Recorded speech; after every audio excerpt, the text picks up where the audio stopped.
Hola, ¿qué tal, amigas y amigos? Soy el diputado Juan José Jiménez, presidente de la Comisión de Atención a las Migraciones en el Congreso Local de Querétaro. Estamos hoy en el espacio de Transformando Querétaro. El día de hoy vamos a hablar de un tema muy importante para las y los queretanos, que es el tema de la depresión. Y para ello nos acompañan dos expertas en la materia. Por un lado, la licenciada Luz Grisel Flores Santoyo. Bienvenida, licenciada. Muchas gracias. Y por otro lado, la doctora Lavina Antonieta Rivas Pérez. Me gustaría, por supuesto, que ellas pudieran presentarse de forma directa con ustedes quiénes son y qué hacen. Por favor, doctora. Bueno, yo soy Lavina Antonieta Rivas Pérez, soy venezolana, médico cirujano, especialista y con maestría en epidemiología. Y bueno, actualmente aquí en Querétaro con la bendición de poder ejercer como médico en este momento de Fundación BASE. Muy bien. Luz. Muchas gracias. Yo soy licenciada en psicología, tengo maestría en educación y docencia. Como ya dijeron, me llamo Luz Grisel Flores Santoyo. Tengo varios diplomados, uno en psicopatologías y neurociencias, otro en inteligencias múltiples, uno en tanatología y en psicología y tópicos selectivos en psicoterapia. Actualmente soy docente a nivel universitario y tengo mi consultorio privado. Quiero compartirles algunos datos importantes que tienen que ver con la depresión, que es una enfermedad, es un trastorno mental que afecta a 322 millones de personas en el mundo. En América Latina las cifras alcanzan los 48 millones de personas, afectando principalmente a las mujeres. Las personas con depresión experimentan tristeza permanente, pérdida de interés al realizar cualquier actividad que normalmente disfrutaban y compartían con las personas con las que laboraban, con su familia, con su entorno, para llevar a cabo actividades cotidianas. Estos síntomas pueden estar acompañados de ansiedad, bajos niveles de energía, desorden en el sueño y apetito, cansado, dificultades para concentrarse y sentimientos de inutilidad y culpa. Muchas personas no logran detectar este tema, pero bueno, son unas de las pistas que puede darse cuenta cuando alguien tiene depresión. La encuesta nacional de bienestar autorreportado Enviare 2021 reveló que el 16.3% de la población presentó síntomas de depresión en Querétaro. Durante el 2021, en el estado de Querétaro se colocó en el 6º lugar nacional con la mayor tasa de suicidios en la población de entre 15 y 29 años. Y por eso vamos a hablar de este tema, porque es una enfermedad. ¿Puede diagnosticarse como enfermedad, doctora? Es una enfermedad silenciosa que no logramos detectar, pero que nos empieza a afectar de manera emocional y puede terminar en una situación trágica, como lo marca esta estadística. Y yo le pediría, en primer lugar, también a la licenciada Grisel, que nos platicara un poquito acerca de este tema. Ok. Bueno, como ya lo mencionaron, la depresión es una enfermedad mental.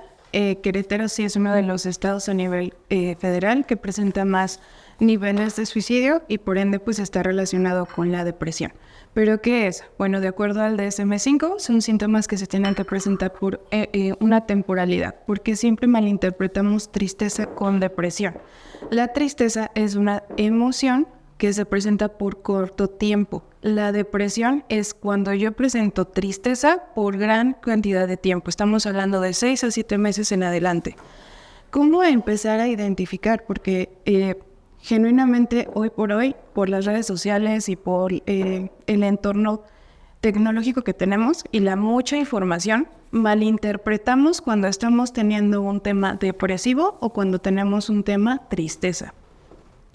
Esto surge primeramente de cuando yo me siento no funcional, cuando las cosas que tengo en mi vida no están dándose como yo quería, cuando me planteo metas súper inalcanzables y no logro llegarlas, entonces empiezo a sentirme muy triste.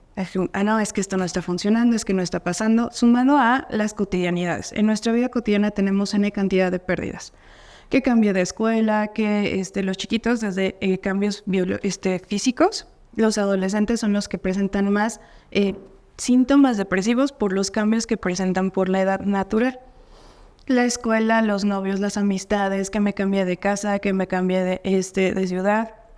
Aunque estemos en la misma zona geográfica, implica empezar a tener ciertas sintomatologías. Ojo, es importante identificar. Una cosa es síntomas y otra ya es presentar el trastorno como tal.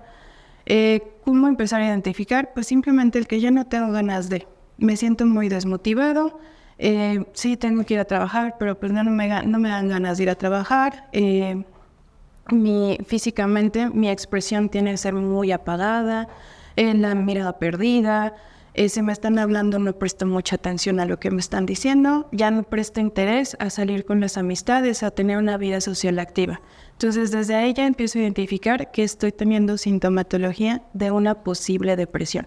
Pero siempre es importante que acudan con un profesional de la salud mental, ya sea el psicólogo o sea el psiquiatra, porque a veces, insisto, siguen mucho los consejos de TikTokers o de pseudo profesionales que no sabemos si tienen cédula, que no sabemos su historial profesional, y entonces como estos síntomas ya están muy bien explicados en internet, malinterpretamos, ¿no? Entonces apenas tengo una pequeña pérdida, como terminé con mi novio y ya me autodiagnostico con depresión, cuando no, solo estás viviendo una tristeza, ¿sí?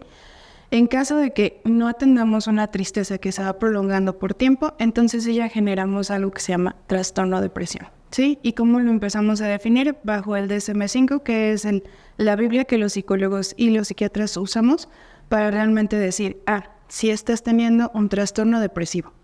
No todos los trastornos depresivos tienen que llevar medicación, pueden atenderse mediante terapia cognitivo-conductual, que es el acompañamiento constante con un profesional de la salud para ayudarle a reorientar sus metas, sus motivaciones, su perspectiva de sí mismo, etc. Y ya cuando el profesional está identificando que después de la psicoterapia seguimos sin avanzar, entonces el mismo terapeuta, te recomienda acudir con un psiquiatra. Y él también expide una carta para que el psiquiatra te dé la atención recomendada. Y obviamente el psicoterapeuta va a trabajar en conjunto con la atención psiquiátrica, ¿sí? Porque no podemos separarlas. Pero insisto, siempre vayan acompañados del diagnóstico de un profesional. Y no porque en una red social te dijeron estos son los síntomas, va a tener que ser meramente ya depresión. Oye, Graciela, a ver, para quienes nos escuchan, ¿qué es la depresión? Ya describiste un poquito los síntomas que pueden tener, pero ¿qué es la depresión? ¿Y cómo ellos los pueden identificar para poder ayudar a su hijo, a su mamá, a su papá, a su hermano? ¿Cómo lo pueden ayudar? ¿Depresión? ¿Qué le recomendarías? Claro, depresión es, pues, como la misma palabra lo dice, ¿no? Estoy hacia abajo, ¿no? Entonces, no me siento motivado. O sea, los mismos síntomas te describen lo que es la depresión. No me siento motivado. Exactamente. ¿Y cómo identificarlo? Pues cuando veo que mi amigo, mi compañero, mi familiar empieza a no tener motivaciones para salir. No quieren salir de casa. No quieren salir de su casa. Sí, o un rasgo importante, dejan de comer. O empezamos a un consumo excesivo de alimentos también. Ir a los polos es una señal de que algo no está bien.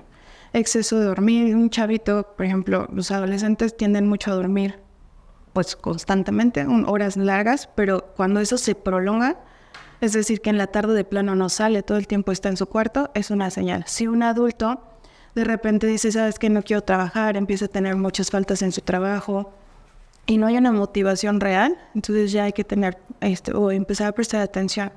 ¿Cómo acompañarlo? Desde algo súper simple. ¿Cómo te sientes hoy? Preguntar y cuestionar del estado emocional de la persona. Genuinamente, como sociedad, no estamos preparados para escuchar las emociones de los otros. Es como, bueno, sí, no te sientas triste, ya, supéralo y ponte feliz, ¿no? Pero cuando la persona ya te está diciendo, es que algo me está pasando, no me siento completamente bien, es importante cuestionar, ¿qué sientes? ¿Quieres que te llevemos con un profesional o quieres primero hablarlo conmigo? Y entonces así poder empezar el seguimiento. A ver, yo he visto, como diputado me va a tocar caminar en territorio, platicar con la familia, con amigos, me invitan a su casa y podemos platicar algunas cuestiones. Y veo que de repente la comunicación en las familias es compleja. Muy compleja. Porque a veces que algo que pudiera ser sencillo, porque vives en tu casa, o vives con tu esposa, o en el caso de mujeres con su esposo, sus hijos, y interactúan, pero no se comunican.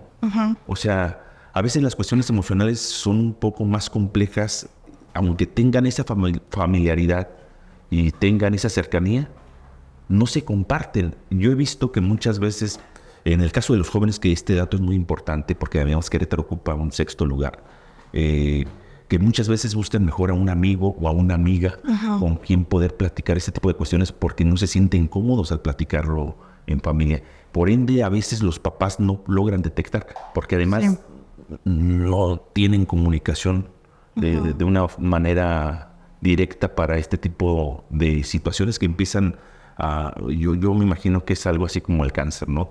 De repente las personas tienen cáncer y no se dan cuenta y empieza a avanzar hasta que ya está en un grado muy elevado, y es cuando lo detectan y hay una situación que hay que atender, pues a veces de manera urgente, porque es un estado mental finalmente, ¿no? Sí. Entonces, ¿cuál sería una recomendación para las mamás y los papás que a veces no tienen la comunicación fluida o directa con sus hijos adolescentes? Sí, porque es un tema Sí, profundo. profundo. Tendría que ser más de observación que pensarlo. Creo que invitarlos mucho, primero, a autoescucharse, validar sus emociones, porque también como adultos vamos diciéndonos, no me pasa nada, todo está bien, todo está bien, todo está bien. Y la realidad es que no está bien. Y entonces cuando yo no me escucho, es complejo llegar con el otro a saber, escucharlo, ¿no? Tomando en cuenta que aparte no nos damos un espacio familiar, ¿no? Es con una hora que nos sentemos con los adolescentes, ¿cómo te fue hoy? ¿Cómo te fue pareja? ¿Cómo te fue sobrino? ¿Cómo te fue hermano? Tenemos mucho o enriquecemos mucho la comunicación, pero no nos damos esa hora porque entonces agarramos el teléfono, porque estamos viendo la televisión, porque entonces prefiero llegar y pelear porque no hiciste lo que yo te había dicho, porque vengo con mi cansancio de todo el día laboral, y entonces minimizo esa hora que es súper importante para comunicarnos. Cuando un adolescente encuentra un espacio de comunicar, aunque sea en el transcurso de la escuela a la casa o de vamos a la tiendita, y entonces puedo expresar, ya empezamos a dar sanidad en la casa. Pero insisto mucho en trabajar como adultos también, en hacernos conscientes de yo también tengo temas, y entonces como yo tengo temas también es posible que mi hijo o hija se sienta complejo porque reprobó el examen, ¿no? Porque a veces también minimizamos lo que el otro está pasando, porque es ok, pues es un examen, lo pasas la próxima semana y ya, pero no visualizamos toda la complejidad que para el otro implica. O que mi pareja viene y me dice, es que acabo de pelear con el jefe y esto implica N cantidad de problemas en mi labor. Y la esposa, ¿eso qué? O sea, yo quiero que me resuelvas esto en la casa. Y entonces minimizamos la vivencia del otro porque queremos ser vistos de primera instancia, pero eso también lo hacemos porque nosotros no nos damos un espacio. Entonces, si yo me doy un espacio, yo me doy mi lugar, yo les llamo y les platico a mis alumnos, hazte un espacio de tu rincón de las emociones, donde tú solito te des el espacio de decir, hoy estoy triste, hoy estoy complicado, hoy me frustra esto, drenarte de esas emociones y entonces ya poderlo externar con otra persona, ya sea mi mamá, mi papá, mi hermano, y también tener esta habilidad o esta empatía contigo mismo de que el otro no siempre va a comprender lo que sientes, pero que al menos te está brindando el espacio para escuchar. Entonces, sí es un tema muy grande el fomentar la comunicación asertiva en la familia, que es complejo de llevar a cabo porque aparte nuestra cultura de años siempre es los papás se van, la mamá se queda, no comunicarnos, solo llegar y regañar, y pocas veces darles espacio de hogar, de sentarnos y comunicar. O sea, son muy pocos los lugares o las familias que sí fomentan la comunicación, y muchos dentro de la cotidianidad es no hablar de lo que siento. Oye, a ver, eso es un tema bastante complejo en esta época donde la vida es más acelerada, donde a veces trabaja mamá, trabaja papá y los hijos están solos. Pues realmente perdemos el control de la familia, ¿no? Y perdemos esa comunicación. Y le damos mucho más importancia a la cuestión 100% material, sea cual sea, y empezamos a perder ese contacto humano que regularmente daba origen y fundamentaba la familia, y perdemos la observación. Creo que hoy estamos viendo un momento importante en ese sentido, porque todo el mundo estamos preocupados por qué vamos a hacer el día de hoy para conseguir recursos, principalmente para llevar a nuestra casa. Sí. Y tratamos de hacer algo muy importante y dejamos de hacerlo verdaderamente importante, ¿no? Pero a ver, hay muchos temas y muchos casos de depresión, ya sea de parejas que se separan, de adultos mayores que ya no se sienten cercanos a los hijos o son olvidados, o hijos que no están atendidos por sus papás. Pero finalmente radica en la cuestión emocional, en no poderlo generar. Platicas algo importante, el que lo puedan desahogar. Creo que es un proceso para poder sacar a flote las circunstancias y poder salir. He visto temas, y han sucedido aquí en Querétaro, de jóvenes que llegan a suicidarse. Sí. Cuando la depresión es atendida en tiempo y en forma, ¿qué es lo que sucede? Mucho, le ayudas muchísimo cuando, me ha tocado trabajar con adolescentes que llegan con tema de no me escuchan, no me siento atendido, incluso que ya me han dicho papás, es que ya hasta otros profesionales me dijeron que esperar el momento en el que ella se va a quitar la vida, ¿no? Entonces, cuando yo les doy el espacio de escuchar, de orientar, de platicar sin prejuicios, sin decirle estás mal, sin estar desde el castigo, la sanción, en la forma de comunicar, lleva un proceso, no te voy a decir, hay 3 sesiones, 4 sesiones, ahí estamos hablando de años de atención, donde sí se logra que el adolescente o los jóvenes, ya sea adultos o adolescentes, lleguen a una sanidad emocional y lleguen a identificar, bueno, es que ya sé que me sentía triste por la desesperación que sentía. Pero cuando empezamos a fomentar también estos espacios de tú solito empiézalo a hacer para después comunicarlo con alguien más, empieza a haber una sanación. Oye, ¿y si no lo atendemos a tiempo? Y si no lo atendemos a tiempo, pues por eso tenemos los índices de suicidio que tenemos a la fecha. Porque muchos de estos índices a veces ni siquiera tienen los chavos el trastorno. A veces es una mala interpretación de lo que están viviendo, porque pues cada uno percibe de la realidad lo que entiende. Y entonces esa percepción se enfoca con mis estados emocionales y mis memorias. Y entonces yo llego un día súper triste, llego a casa, mi mamá me regaña, no me escucha, no me atiende y se va haciendo un cúmulo que a lo mejor todavía no es un tema depresivo, pero ese cúmulo me lleva a estar desesperado. Y al no encontrar una salida, pues, ¿para qué estoy aquí? ¿No? Y cometo el acto. Pero muchas veces ni siquiera visualizan lo que va a pasar después del acto. Porque me ha pasado en entrevistas con personajes que viven esto y le digo, bueno, ¿ya dimensionas lo que puede pasar después? No lo había pensado. Bueno, ¿cuál es la finalidad entonces de cometer el acto? Pues es que yo en el momento lo busco como una salida. Pero si tú empiezas a dar esta atención, ese acto empieza a tener más constancia, más peso en la persona y empieza a ser más perceptual las consecuencias de sus actos. Y entonces hay muchas veces que dicen, no, o sea, yo sí tenía ganas de morirme, pero tengo miedo de quitarme la vida. Ok, o sea, puedes expresar que en algún momento has pensado pero llevarlo al acto no tienes ni ganas de hacerlo. No, o sea, solo estaba muy desesperado y lo dije, pero ya llevarlo al acto es otra cosa y sí me da miedo llevarlo al acto. Entonces, sí, cuando se atiende, puedes prevenir que esta situación de índices altos vayan disminuyendo, pero pues también actualmente, aunque ya se ha hablado mucho de la salud mental, las personas siguen dudando de acercarse con un profesional para atender el tema. Es muy interesante. Finalmente, ¿qué les dirías a las y los queretanos que nos escuchan en este tema? Porque yo observo y me ha tocado ver este tipo de fenómenos, porque finalmente es un fenómeno, pero quien lo está viviendo no se da cuenta que está en depresión. Sí. Sí. Y a veces, si su entorno no visualiza o ayuda, puede estar en un largo proceso y puede pasar mucho tiempo. Digo, en el peor de los casos es llegar a un tema de suicidio como lo hacen los jóvenes, que en una cuestión, no sé si sea de arrebato involuntario, en un momento lo hacen, y el adulto mayor como que es un proceso más largo, como que es un sufrimiento que va llevando ahí. Entonces, a ver, ¿cómo lo definiríamos en 3 momentos importantes para que pudieran tener claridad las y los queretanos que nos escuchan en este tema? En cómo lo identificas, cómo ayudas, ¿sí?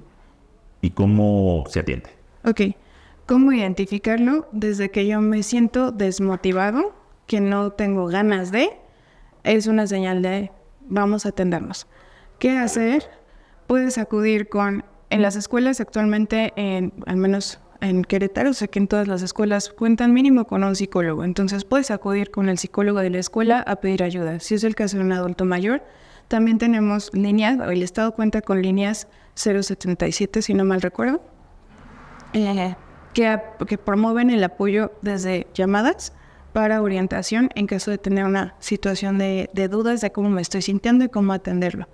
O puedes ya directamente acudir con un profesional de la salud para que te brinden el apoyo y la orientación. Sí, y cada profesional tiene formas de trabajar diferente. Hay personas, como en mi caso, llegamos a hablar desde videollamadas, llamadas telefónicas o ya presencial, donde se les brinda la orientación.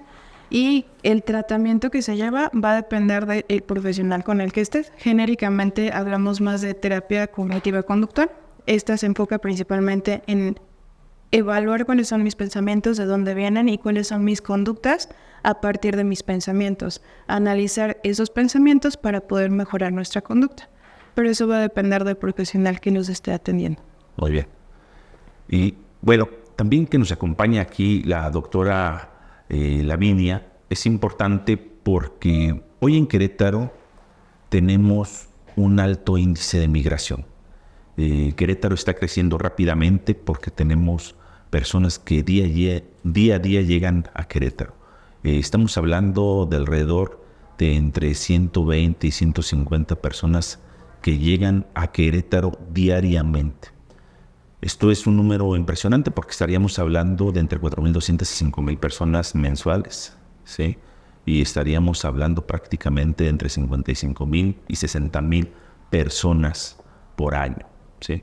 En los últimos 10 años, en la última edición que tiene el INEGI del 2010 al 2020, crecimos alrededor de 600.000 habitantes. Si esta tendencia sigue, pues es un dato muy importante. Pero ¿qué sucede también con este tema de migración, aparte de que impacta en otros muchos sectores? Que también los migrantes, ¿sí?, cuando emigran, cuando salen de su lugar de residencia, pues sufren un tipo de situación de esta misma naturaleza. Sí. Caen en depresión, pero lo conocemos con otro nombre. Y de eso quiero que nos hable nuestra amiga, la doctora, porque finalmente ella ha vivido este momento y esta circunstancia también en carne propia, pero desde una situación distinta, y que también tiene vínculo con muchas de las comunidades que llegan aquí a Querétaro. Estamos hablando que en Querétaro, para que tengan una idea, las y los queretanos tenemos alrededor de 75 comunidades extranjeras. Esto quiere decir que tenemos viviendo gente aquí en Querétaro de 75 países distintos. Tenemos 22,000 extranjeros en Querétaro. O sea, se dice rápido, es un número importante, pero es un número muy importante. Y esto indistintamente de las personas al interior de la República que también llegan a radicar a Querétaro, que vienen de otros estados como Michoacán, Guanajuato, Hidalgo, Estado de México, Ciudad de México, Veracruz, Oaxaca, Sinaloa, etc. Prácticamente tenemos gente de toda la República. Querétaro crece rápidamente, pero también hay una manifestación de esta naturaleza y me gustaría un poquito, doctora, si bien considerarlo tienes, que lo pudieras compartir con las y los queretanos desde la perspectiva de cómo lo estás viviendo y cómo lo han podido resolver. Y que nos hablaras de este tema que ahora conocemos como el síndrome Ulises. Bueno, vamos a comenzar agradeciéndote por la invitación y a todo el equipo que está haciendo esto posible. A mi compañera que es experta, que tiene todo que ver con la solución de esto.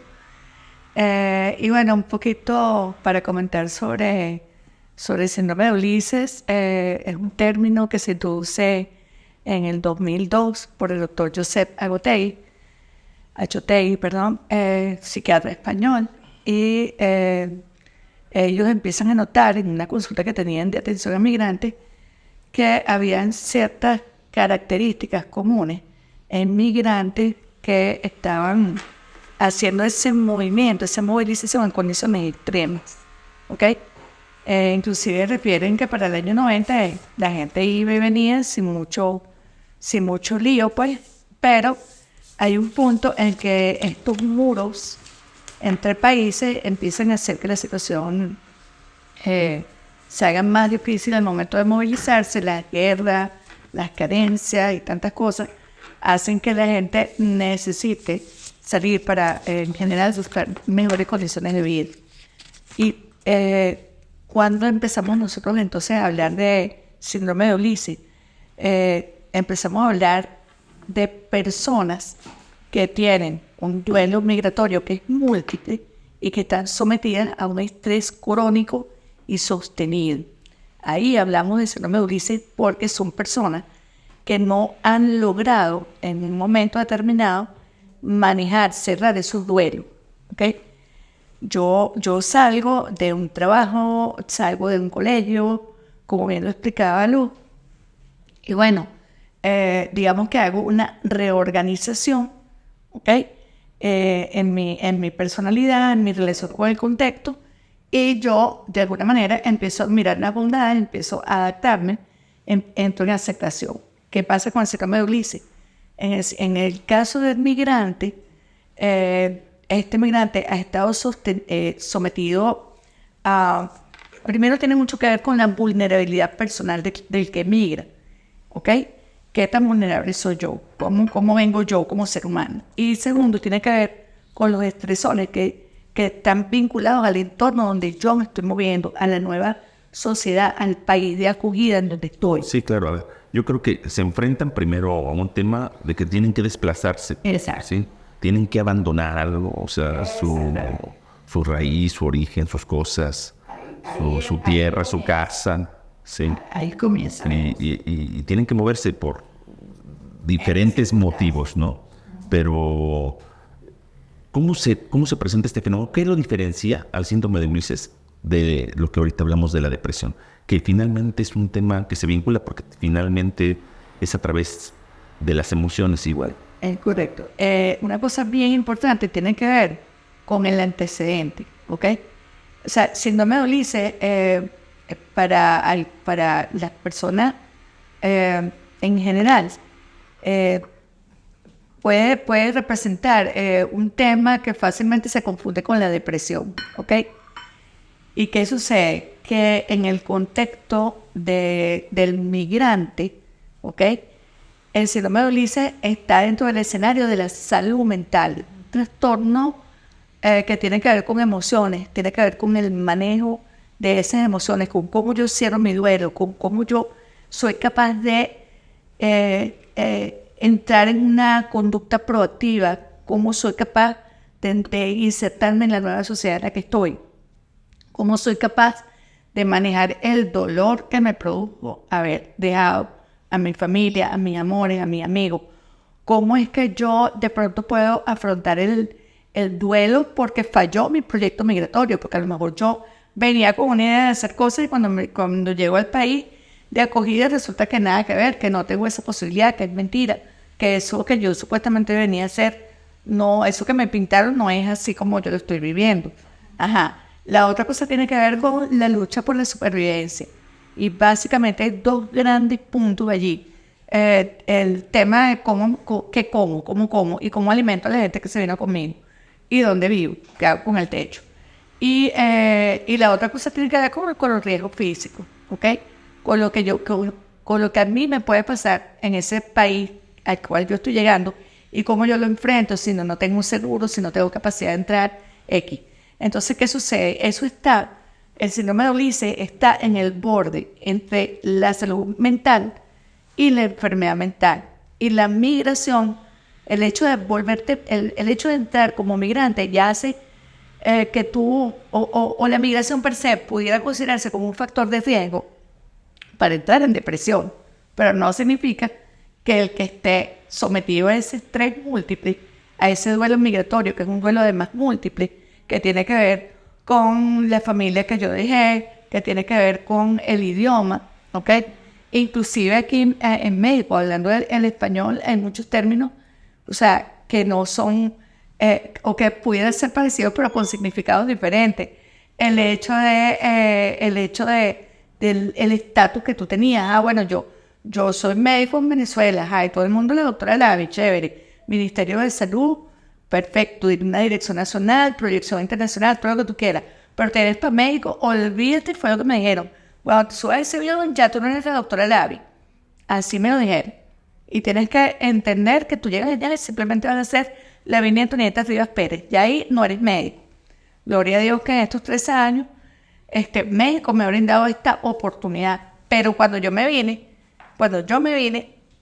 yo no había estudiado, primero porque a lo mejor en el enfoque que yo traía cuando entré en México no era precisamente el de llegar y meterme a migración a pedir un refugio. Vino esto después, ¿verdad? Lastimosamente por las condiciones de vida en mi país. Pero es el hecho de que no te preparas. Entonces, si llega un punto en el que empiezas a tener situaciones muy duras, ¿ok? Que tienen que ver inclusive hasta con la gente con la que tú normalmente hablabas, que ya no habla, ya no te comunica, ya es difícil que tú tengas un tiempo y muchos amigos te lo reclaman. O sea, ¿qué pasó que ya no escribes, que ya no hablas? Porque está full, porque tienes que producir, porque si no produce no come. Porque a lo mejor ya no tienes el soporte en muchas circunstancias. Gracias a Dios no es la mía. Gracias a Dios mi hijo todo el tiempo ha estado pendiente, los amigos ni hablar. Inclusive en un momento de crisis cuando me enfermé. O sea, increíble. O sea, y eso es una bendición. Y la fe, aferrarte a la esperanza de una vida mejor y mantenerte, digamos, en positivo, es una cosa que realmente ayuda mucho. En el síndrome de Ulises eso se pierde. A ver, ¿entraste en depresión en algún momento? Entré en tristeza profunda. Sí. Entré en tristeza profunda en un momento porque yo decía, y esto es todo. O sea, que me dio 32 años de graduada cuando llegué y ya no soy más médico. O sea, se acabó, ya no hay más epidemiólogo.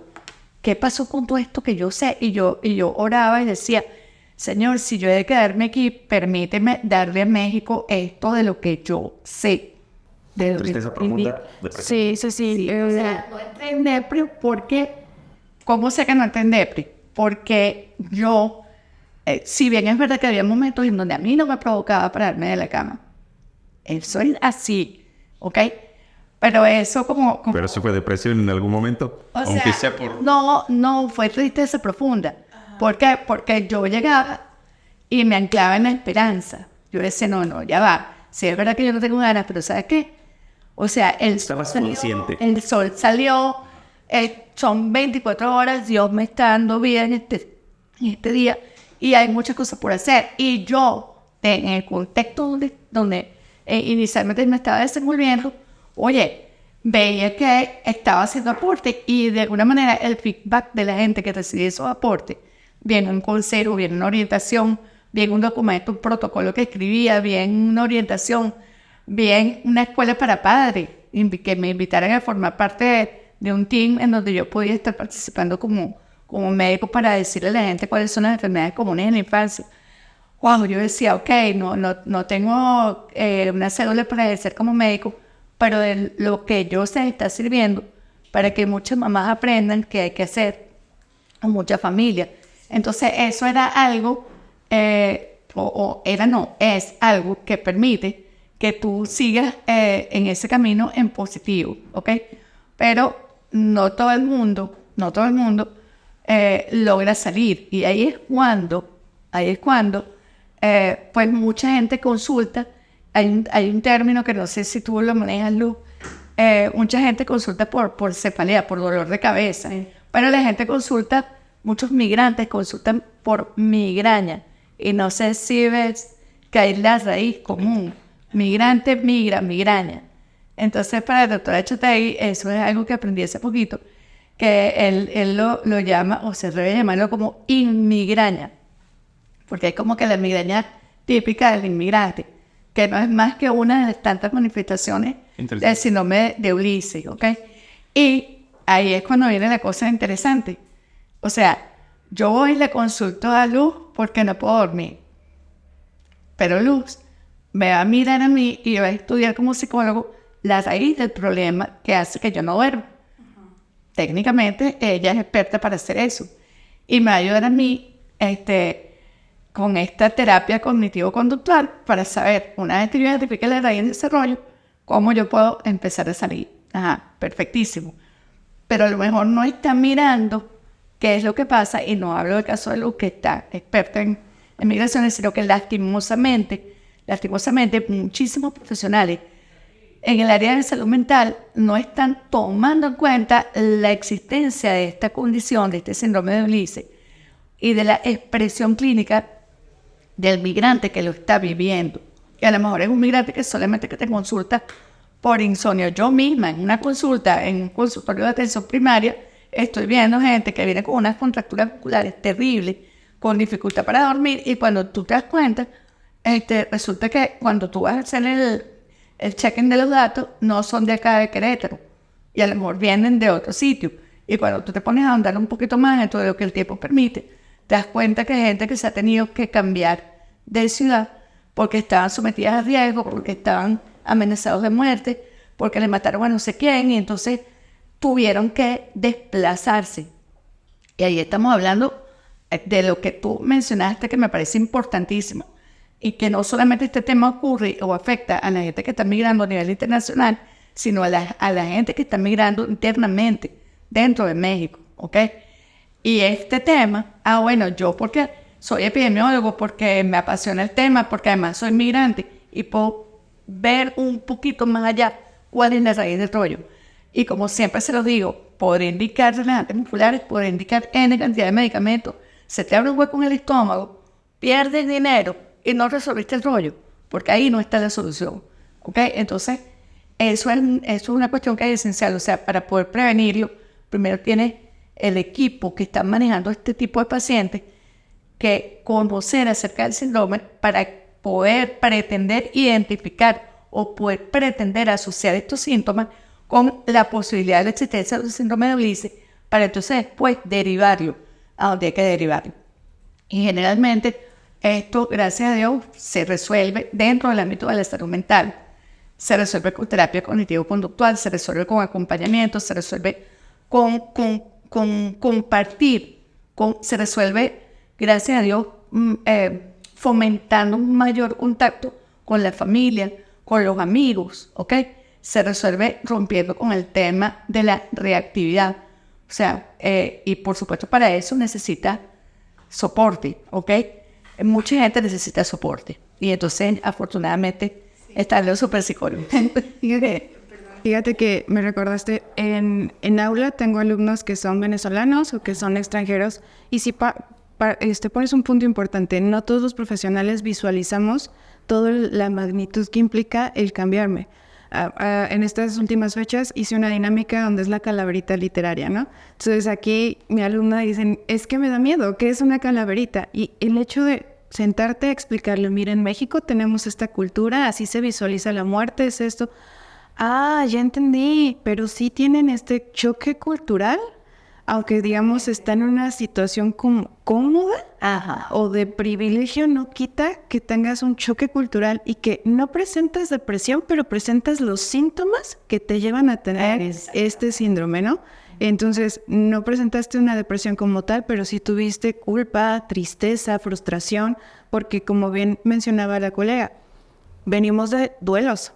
Dejamos nuestra vida, dejamos todo lo que es cotidiano para mí, y ahora me inserto en una sociedad. Bueno, cuando yo emigré de Toluca a Querétaro, si les cuento a mis alumnos algo muy gracioso, es que cuando yo llegué, mi prima me dice, ven, vamos a comer una lechuguilla. Y yo, ¿una lechuguilla? ¿Qué es eso? Es de colores y te va a encantar. Y una lechuguilla de colores. Y yo, en mi cabeza era una lechuga. Y dije, ¿cómo van a vender una lechuga y nos van a vender en la tiendita? Y de colores, ¿no? Ya cuando llego y dice, esto no es una lechuguilla, es una congelada. En Toluca se dice congelada. No, estás loca, aquí es una lechuguilla. O el famoso guajolote, ¿no? Mi tía dice, vamos a hacer guajolotes. Y yo, estoy esperando ver los guajolotes. No hay guajolotes, ¿dónde están los guajolotes? Y cuando llega con un bolillo relleno de carnitas o de papitas, este es un pambazo, tía, ¿por qué me estás engañando, no? O sea, diles a una niña de 7 años, es impactante. Ahora también un adulto que viene con su propio impacto y acompañando de sus babies, pues claro que es impactante, y sí creo que... Por sus costumbres, sus aspectos culturales. Hay una cosa muy importante que está mencionando Luz, es el tema de los niños, ¿ok? Estamos hablando del síndrome de Ulises y estamos enfocándonos como que en lo grande. Pero resulta que al niño te lo traes y lo sacas de su escenario natural y no le explicas, porque este es un rollo de gente grande. ¿Okay? Es correcto, sí. Entonces, hacer una inversión de tiempo para poder hablar con el niño y explicarle qué es lo que va a pasar, o empezando por las razones que hace que te tengas que salir y cambiar de ambiente, ¿ok? por ejemplo, pienso, bueno, que yo me puedo meter en un avión, pero hay gente que se fue con N y que todos los días van en caravana, se vienen por el Darién con sus niños, o sea, cuando en la vida de sus niños se imaginaban que iban a pasar todas esas tragedias. Muchas madres pierden a sus hijos, muchos niños pierden a sus madres. Es correcto. O sea, es todo un drama, ¿ok? Entonces, el hecho es que si bien es muy importante tener claro el concepto, es también muy importante que cuando alguien toma la decisión de migrar, tenga un mínimo de preparación antes de salir al país de acogida, así sea que esté en tránsito. Que hay mucha gente que está llegando acá simplemente porque está estacionándose en Querétaro, mientras pide una cita. Y hablo de Querétaro, no estoy hablando de la frontera, estoy hablando de aquí de Querétaro, ¿ok? Llegan cualquier cantidad de personas estacionados mientras les sale la citica que piden por la aplicación para ir a la entrevista. Uh-huh. Esas personas están aquí mientras tanto. Y llegan sin ropa, con los pies llenos de llagas. Pero ya estamos hablando de cuando planeas. Exacto, por eso. Pero hay personas que no es parte de una planeación, es parte hay parte de un que le toca. movimiento Que le tocó. que le toca, ¿no? Que le tocó. Pero aún así, tú sabes, tú no te sales de tu país sin tener en cuenta que te tienes que llevar algunos dólares o que tienes que tener algo de dinero. O meter 4 cosas en una mochila. O sea, en tu cabeza está la necesidad de salir. Que de repente salgas apurado o que salgas planificado en avión VIP, otra cosa. Pero el hecho es que aún saliendo con la planificación, tienes rollo si tú no logras. Tienes muchas situaciones difíciles y caen fácilmente en una tristeza muy profunda que de no ser bien conducida, sí tiene todos los tickets ganados para caer en un proceso depresivo. Sí. Okay. A ver, yo creo que el tema de la depresión y este síndrome son sumamente importantes y más en este momento, en la forma en la que estamos desarrollando estas nuevas sociedades, ¿no? Finalmente se vuelve un tema del día a día. A ver, aquí en Querétaro, Libby, Luz, ¿hay algún lugar para atender el tema del síndrome Ulises? Como tal, no existe, o por lo menos yo hasta ahora, el día de hoy, hasta ahora, yo no lo conozco. Y eso es una de las cosas que para mí representa una oportunidad maravillosa de intervención desde la comisión que tú estás presidiendo. O sea, es como liderar un proceso a partir del cual se integra un grupo de trabajo que además debe ser multidisciplinario, que no solamente se trata del psicólogo o del psiquiatra, que requiere de enfermería, que requiere de trabajadores sociales, que requiere de educadores, o sea, es un equipo multidisciplinario. Entonces, como yo lo veo, es una gran oportunidad para trabajar enfocando, primero además para hacer el diagnóstico. O sea, hay que empezar por hacer el diagnóstico. O sea, si bien es verdad que la estadística, creo que para el 2020, hablaba de 2 al 15%, de registro de síndrome de Ulises en migrantes que están sometidos a situaciones extremas, con estrés múltiple, crónico y sostenido, como lo define, ¿okay? Si bien es verdad que eso es así, la idea es en dónde me paro, dónde está la gente. México, creo que en el 2016 tiene un buen trabajo por Texas, creo que es de apellido Moya, la investigadora mexicana, Moya, y ellos documentaron en poblaciones mexicanas que hacían migración a Estados Unidos y aplicaron una maravillosa encuesta que se tiene para hacer diagnóstico del síndrome de Ulises y documentaron la existencia del síndrome de Ulises en ese contexto. Ese trabajo está por ahí. Yo esta mañana revisando, pero yo decía, pero ¿a quién nombro yo de México que lo esté haciendo? Y lo documentaron. Claro que son investigaciones y grupos de trabajo increíbles que hay. Ahora, la idea es apalancarlo aquí. De hecho, eso es mi sueño de tesis o de trabajo de investigación acá en Querétaro. Pues, de hecho, hay un borrador por ahí escrito que me gustaría mucho. Claro que sí. Para concluir con el tema, pues la verdad es que es un tema bastante amplio del que pudiéramos estar platicando por horas, pero que además se me hace muy importante como punto de partida para y otras pláticas que estaremos llevando a cabo. la depresión lleva a otro tipo de conductas, Sí. ¿sí? Sí. Lleva, por ejemplo, a temas de adicciones, a temas que finalmente a veces poder hablar, exactamente, poder hablar de sociedades sanas radica en una cuestión emocional y que tiene que ver muchas veces con la depresión. Cuando alguien cae en depresión, esto lo lleva a tomar otras direcciones, otros escenarios y finalmente generamos diversidad en la sociedad. Y eso hace que no tengamos sociedades plenamente saludables. Exactamente, ¿no? sí. Sí, la depresión tiene una paleta de colores.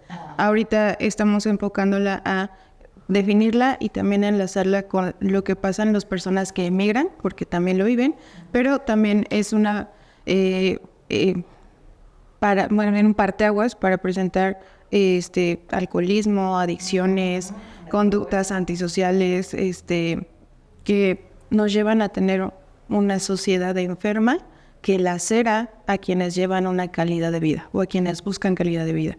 Creo que hablar de este síndrome yo no lo conocía y hoy conocerlo digo, claro que tenemos un área de oportunidad inmensa porque Querétaro hay mucha migración, pero no la volteamos a ver. O al menos como bien lo decía la doctora, no hay una investigación que nos diga, oye, este tema es importante, hay que seguirle dando tratamiento, hay que generar una institución o apoyo de gobierno para que demos y brindemos apoyo, como bien lo decía, multidisciplinario para estas personas. No solo que vengan de otros países, sino también incluso personas que migran de la sierra a Querétaro, de Querétaro a otros estados o de otros estados a Querétaro. Entonces, sí creo que es un área importantísima de seguir investigando, de trabajarlo, como que nos deja de tarea, ¿no? Una buena tarea. Pues muchísimas gracias por compartirnos estas experiencias con las y los queretanos, me parece que es importantísimo. Me gustaría que pudieran dejar sus números de contacto por si alguien quisiera ponerse en contacto directo con ustedes para tocar alguno de esos temas, que me parece que yo creo que va a ser fundamental. Por ahí van a estar recibiendo muchas llamadas. Sí, hoy la sociedad queretana no está en las mejores condiciones y me refiero a temas que tienen que ver con las emociones. Cuando una ciudad crece rápidamente, crecen todos los factores, pero además estamos en una vorágine y una dinámica en el que perdemos de vista algo fundamental, nuestra cuestión humana o humanística, ¿no? Nuestra cuestión humanística, y en el querer hacer muchas cosas, en el querer conquistar, nos vamos perdiendo en el tiempo y la sociedad se va enfermando, ¿no? Cuando no resolvemos estos temas de fondo. Hay una cosa también que yo creo que es importante resaltar, que hay asociaciones civiles, ¿ok? Como por ejemplo en el caso de movilidad, hay tantas personas haciendo un trabajo tan increíble con personas en situación de movilidad. Y estaremos con algunos de ellos platicando en este espacio también. De verdad que hemos tenido la oportunidad de trabajar con muchas de estas asociaciones nacionales y internacionales, ¿no? Sí, y lo menciono porque a lo mejor no tienen específico el nombre o un área enfocada justo el síndrome de Ulises, por ejemplo, pero hacen un trabajo bien importante de seguimiento de migrantes y sobre todo ese apalancamiento de la inserción al plano laboral, al plano económico de la sociedad queretana, de verdad que... Yo te aseguro que hoy el tema que tocaste, muchas de las y los queretanos no lo conocían. Y creo que es importantísimo que lo puedan conocer. Y porque hay muchas mujeres que nos van a ver allá en su casa, que son amas de casa, que son mamás, que son esposas, y que finalmente tienen el contacto más directo de lo que a veces está pasando en el hogar y a veces no lo pueden resolver. Claro. Y esto lo pongo como ejemplo porque mucha gente se acerca a que nosotros podamos gestionar, orientarlos en busca de dependencias en mucha índole, pero mucha de la naturaleza de los problemas que nacen en una sociedad, y la primera sociedad más importante, que es la familia, tiene que ver con el tema de la depresión. Por eso quisimos arrancar con este tema que me parece que es fundamental. Y bueno, teniendo a dos personas como ustedes de excelencia que nos pudieron explicar de una forma muy importante a las y los queretanos cómo se puede identificar cuando se presenta esta manifestación. Hay que leer la Odisea de Homero, de ahí es donde viene el nombre. El síndrome de Ulises. Es correcto. Odiseo, que también conocido como Ulises, vive muchas situaciones que están siendo completamente compatibles con las que pasan los migrantes, no solamente a nivel internacional, sino dentro del propio país. Es correcto. Y ahí. Pues, nos gustaría compartir sus datos para ver si alguien los quiere contactar. Sí. Por favor. Bueno, Lavinia Rivas tiene el 442-338-8490. Por ahí estoy a la orden, porfa, por WhatsApp, porque a veces es difícil atender las llamadas directamente cuando están en plena atención de pacientes, pero siempre procuro atender a mis mensajes. Okay. Luz. Igual por WhatsApp es el 4425-0435-57. Con mucho gusto por mensajito los estamos atendiendo y dándoles un espacio. Gracias. Muchísimas gracias. La verdad es que van a tener una excelente respuesta. Aparte de que son excelentes profesionistas y profesionales en lo que hacen, son extraordinarios seres humanos. Y bueno, concluimos con esto. También quiero dar un agradecimiento aquí al Hotel Domum, donde vamos a estar llevando a cabo estos podcasts, a mi amigo Miguel Trigas, que nos ha permitido siempre con una atención magnífica poder hacer uso de este espacio. Y por supuesto, en el Congreso local estamos a sus órdenes, soy Juan José Jiménez, y ahí nos pueden contactar.